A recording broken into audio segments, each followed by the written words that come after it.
Salut les amis, j'espère que tout le monde va bien. On se retrouve aujourd'hui, mercredi 1er janvier 2025. Et vous le savez, le 1er janvier est synonyme d'ouverture du mercato. C'est parti pour un mois d'informations, d'actualité et de transferts évidemment aussi, puisqu'il y aura des officialisations. C'est parti pour ce mercato hivernal. Je souhaite évidemment à tous ceux qui sont présents, à tous ceux qui vont regarder cette vidéo, une très belle et heureuse année. J'espère évidemment que vos projets, vos souhaits vont tous se concrétiser et avant toute chose, la santé. C'est le plus important, donc voilà, j'espère que vous allez profiter de cette année. Nous, on se retrouve les amis, vous l'avez compris, pour la première vidéo de cette année 2025 consacrée au mercato hivernal. Et on va démarrer du côté de l'Angleterre, une situation assez compliquée pour Christopher Nkunku du côté de Chelsea. Malheureusement, l'entraîneur des Blues de Chelsea, Enzo Maresca, ne fait pas de lui un titulaire indiscutable. Loin de là, alors que les stats de Nkunku sont bonnes cette saison, mais la problématique, c'est que les gros matchs, il ne les joue pas, et on lui préfère par exemple souvent Nico Jackson par exemple, mais il joue beaucoup les matchs de Conference League, les matchs entre guillemets moins important de PL, même si c'est toujours compliqué, on l'a vu, Chelsea a été battu par Ipswich et Nkunku justement était titulaire, donc ça va certainement aussi donner un petit peu raison entre guillemets à Enzo Maresca. Donc Nkunku n'est vraiment pas satisfait de sa situation du côté de Chelsea, il veut être un joueur important, être un titulaire, et c'est très compliqué pour le moment à l'heure actuelle du côté de Chelsea, malgré les stats qui sont bonnes. Il y a déjà je crois plus de 10 buts toutes compétitions confondues cette saison, mais voilà, comme on l'a dit, c'est notamment en Conference League où il a beaucoup marqué. C'est voilà, il joue les matchs entre guillemets de seconde zone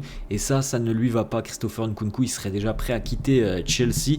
Il y a plusieurs opportunités qui se sont déjà présentées à lui, et très récemment une autre piste, même pas très loin d'ailleurs, puisque c'est toujours à Londres.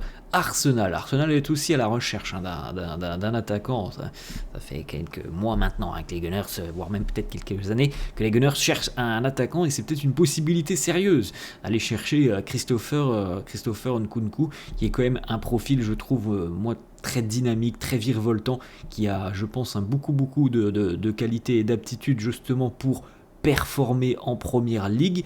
Donc moi je pense que ça serait une très bonne idée d'aller du côté d'Arsenal. Après bon, c'est encore loin d'être fait les amis.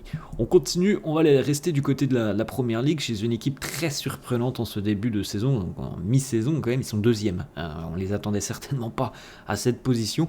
Nottingham Forest est deuxième à l'heure actuelle, avec notamment son attaquant néo-zélandais Chris Wood. Chris Wood, c'est un attaquant. Bon, c'est pas le plus grand technicien du monde, ça c'est un fait, mais c'est un attaquant qui pèse beaucoup dans le domaine offensif, de par sa taille. Il est très robuste, Chris Wood, très robuste, il gagne beaucoup de duels, c'est un vrai pivot. Après, voilà, comme on l'a dit, on lui demande de peser physiquement, on lui demande de marquer dans la surface de réparation, d'être bon dans les duels aériens, ça il sait le faire. Après, bon, techniquement, c'est pas un très grand esthète, Chris Wood, mais déjà 11 buts depuis le début de saison pour lui, ce qui est quand même assez monstrueux. À la mi-saison, il est déjà à 11 buts. L'AC Milan et le Napoli font partie des clubs qui pourraient être intéressés, puisque pour le moment, il n'a pas prolongé avec Nottingham Forest et il sera libre à l'été 2025. Donc il faut suivre quand même ce qui se passera sur ce mois de janvier. Bon, après, on va pas se mentir, si Nottingham le perd, ce sera un énorme coup dur pour eux. Et quand je vois les deux clubs qui sont nommés, alors le Napoli d'Antonio Conte, c'est un profil qui peut être intéressant, mais dans le domaine physique, il y a quand même par exemple un joueur comme Lukaku. Donc j'ai du mal à voir quel pourrait être le rôle de Chris Wood du côté du Napoli. À Milan, c'est vrai que bon, on a perdu notamment un joueur comme Olivier Giroud l'été dernier, et c'est vrai que Chris Wood peut être considéré. Alors je parle pas techniquement, parce que Giroud, je pense que techniquement il est quand même à des années-lumière de Chris Wood, mais dans le domaine physique, le fait de peser sur les défenses, de gagner des duels aériens, d'être utilisé un peu comme un pivot, Chris Wood, c'est un joueur qui peut être utile dans ce registre, mais comme je l'ai dit, ça semble quand même compliqué que Nottingham se sépare de lui sur le mois de janvier. Ce serait une énorme perte pour Forest.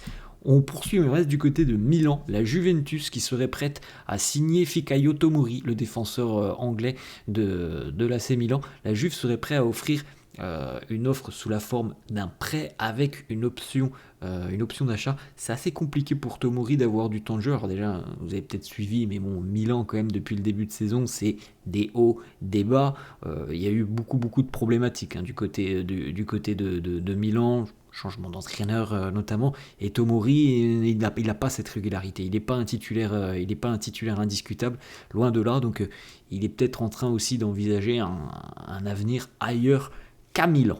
On continue, on va du côté de l'Olympique Lyonnais. Alors on connaît aussi les problématiques financières de l'OL qui se doit de dégraisser l'effectif, de faire rentrer des liquidités parce qu'il y a beaucoup de dettes tout simplement du côté de Lyon. L'OL va se séparer certainement de quelques joueurs sur ce mercato hivernal pour pouvoir passer aussi l'épreuve de la DNCG. Tolisso fait partie des joueurs qui pourraient être amenés à quitter l'Olympique Lyonnais. Lyon réclame à peu près 10 millions d'euros pour le milieu de terrain français. On sait déjà qu'en première ligue, Brighton est intéressé par Corentin Tolisso, mais lui, Tolisso souhaiterait quand même terminer la saison du côté de Lyon, donc affaire à suivre. On va du côté, les amis, de la Juventus, la Juve qui se montre très intéressée par Marco Asensio, l'ailier milieu de terrain. Bon, ça dépend, il est un peu polyvalent, Asensio, mais plutôt ailier. Moi c'est dans cette position que je le préférais du côté du Real notamment. Asensio qui joue pas beaucoup du côté de Paris. Il avait démarré la saison en ayant un petit peu de temps de jeu. Ensuite il a été sur le banc, il y a eu quelques petits pépins physiques, il est revenu. Là ça fait à peu près 3 semaines, un mois qu'il n'avait presque plus de temps de jeu aussi du côté du PSG. Parfois il n'était même pas dans le groupe sur les derniers matchs.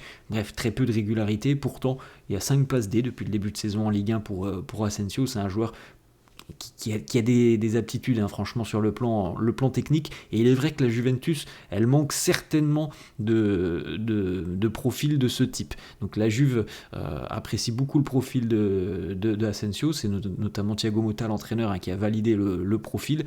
On est en train d'étudier pourquoi pas un prêt avec une option d'achat, un contrat aussi jusqu'en 2026. La Juve serait prête aussi à négocier. Il y a l'Inter et des clubs espagnols qui sont aussi intéressés. Reste à savoir la position du PSG.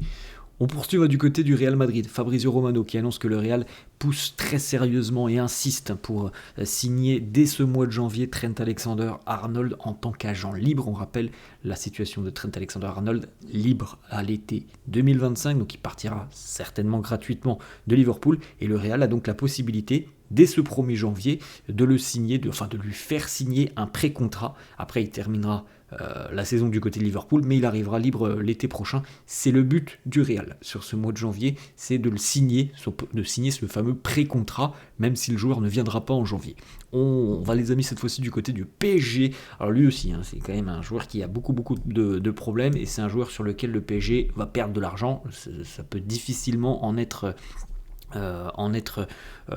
autre que ça. Le PSG l'a recruté quand même pour une somme très très chère, Randal Kolo Muani, on s'en souvient, et évidemment qu'il n'a pas matché avec les attentes, les espérances que l'on pouvait avoir de lui du côté de Paris. Le PSG va perdre de l'argent, ça c'est une certitude, puisque la valeur de Kolo Muani à l'heure actuelle elle est en chute libre, On est très très loin du joueur qui valait 100 millions du côté de Francfort. Après, est-ce qu'il les valait vraiment? Bon, ça c'est un autre débat, mais en tout cas sa valeur à l'heure actuelle elle est très très faible, à Randal Kolo Muani par rapport à ce qui valait il y a à peu près 2 ans. Le PSG ne le fait pas jouer. L'entraîneur du Paris Saint-Germain, Luis Enrique, n'aime pas beaucoup le profil de Kolo Muani, ça on a pu le comprendre. Il est loin dans la hiérarchie. En plus de ça, il y a un problème de confiance. Il marque très très peu, alors qu'en équipe de France tout va bien pour Kolo Muani. Bref, son avenir au PSG est quand même très très compliqué. Chelsea, Manchester United, 2 clubs intéressés par Randal Kolo Muani. C'est quand même plutôt sympa pour lui de pouvoir rebondir comme ça, parce que son passage au PSG est quand même pour le moment une grosse déception, une grosse désillusion, et c'est quand même plutôt une bonne nouvelle d'avoir quand même l'intérêt de grosses écuries comme ça. Alors Manchester United ne va pas bien sportivement, c'est un fait, mais c'est quand même un nom, hein, c'est Manchester United et Chelsea qui s'intéressent à Kolo Muani. On va du côté du Barça. Le Barça qui vient de récupérer depuis à peu près une quinzaine de jours Andreas Christensen, qui était blessé déjà depuis quasiment le début de saison. Andreas Christensen il est de retour. Bon, il n'a pas rejoué encore avec le Barça. Peut-être qu'il rejouera d'ailleurs ce week-end en Coupe du Roi. Il aura peut-être quelques minutes.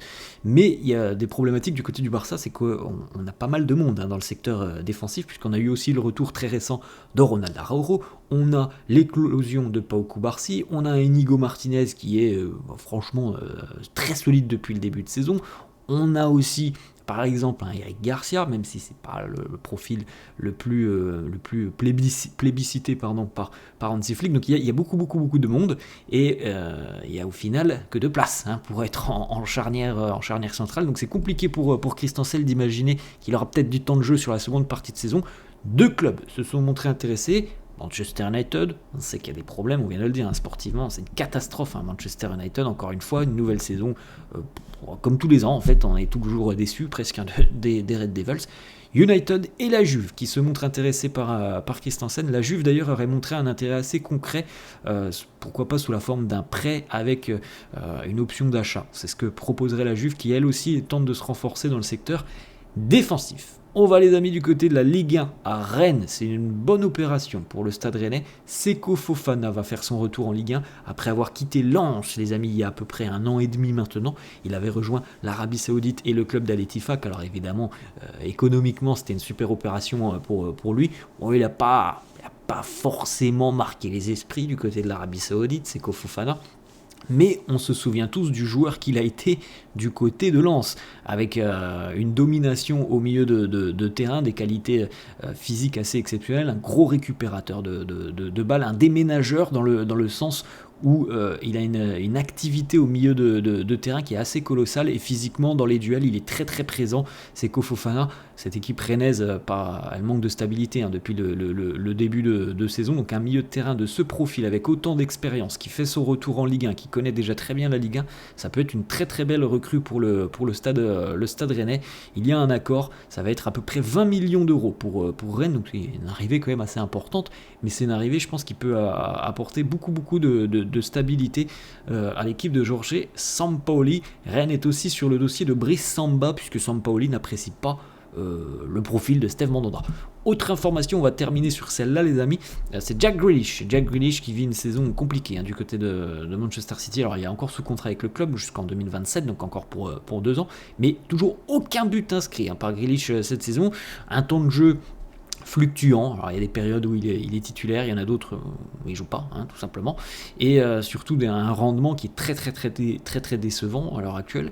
Il y a 2 clubs de PL qui se montrent intéressés, Tottenham et Newcastle, qui suivent attentivement sa situation. Si évidemment toutefois City ouvre la porte à un départ dès le mois de janvier, bon ça c'est à Pep Guardiola aussi de trancher. Voilà les amis, la fin de cette vidéo, j'espère que ça vous a plu. N'hésitez pas comme d'hab à lâcher un petit pouce bleu. Merci à tous ceux qui le feront. Je vous souhaite une très bonne journée, une belle et heureuse année 2025, et moi je vous dis à la prochaine. Ciao.